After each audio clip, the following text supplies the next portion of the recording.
Hi all, ഗോൾഡിന്റെ ഇന്നത്തെ levels നമുക്ക് ഡിസ്കസ് ചെയ്യാം.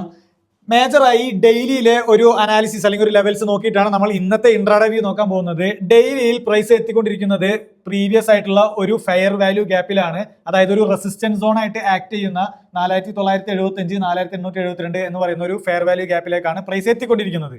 ഇനി നമുക്ക് ഇൻട്രാഡേ വ്യൂ ഡിസ്കസ് ചെയ്ത് കഴിഞ്ഞാൽ മേജറായിട്ട് രണ്ട് ഇൻട്രാഡേ ലെവൽസ് മാത്രമാണ് നമുക്കിപ്പോൾ കാണുന്നത്. അതിലെ ആദ്യത്തെ ലെവല് പ്രീവിയസ് ആയിട്ടുള്ള റെസിസ്റ്റൻസ് ബ്രേക്ക് ചെയ്തു വന്ന ആ ഒരു സപ്പോർട്ട് 4712 4700 ഈ ഒരു സോണിൽ നമുക്ക് സ്ട്രോങ് ആയിട്ടുള്ള ഒരു ബൈ കണ്ടിന്യൂവേഷൻ കാണാൻ സാധ്യതയുമുണ്ട്.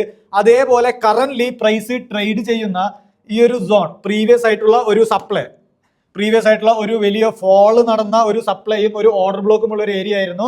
അതും ആ ഒരു സീസ് ഫയറിന്റെ ന്യൂസ് പുറത്തു വന്നതിന് ശേഷം ഗോൾഡ്, അതേപോലെ ഗോൾഡിൽ ഒരു അപ്സൈഡിലേക്കുള്ള മൊമെന്റവും അതേപോലെ ക്രൂഡ് ഓയിൽ ഫോളോ ആവുകയും ചെയ്തു. കറന്റ്ലി ക്രൂഡ് ഓയിൽ ഒരു 13% ഡംപ് ആയിട്ടാണ്, അല്ലെങ്കിൽ ഒരു ഫോളോ നടന്നിട്ടാണ് ഇരിക്കുന്നത്. അതുകൊണ്ട് തന്നെ ഈ ഒരു സപ്ലൈ ബ്രേക്ക് ചെയ്തതിനാൽ ഇതൊരു സപ്പോർട്ടായിട്ടാണ് ഇത് ആക്ട് ചെയ്യുക. അപ്പോൾ ഈ രണ്ട് സോണുകളിലും 4800 4775 ആണ് ഈ ഒരു സപ്പോർട്ട്. ഈ രണ്ട് സോണുകളിലും ഒരു ബുള്ളിഷ് മൊമെന്റം കണ്ടു കഴിഞ്ഞാൽ നമുക്കൊരു ബൈ സൈഡിലേക്ക് ട്രേഡ് നോക്കാം.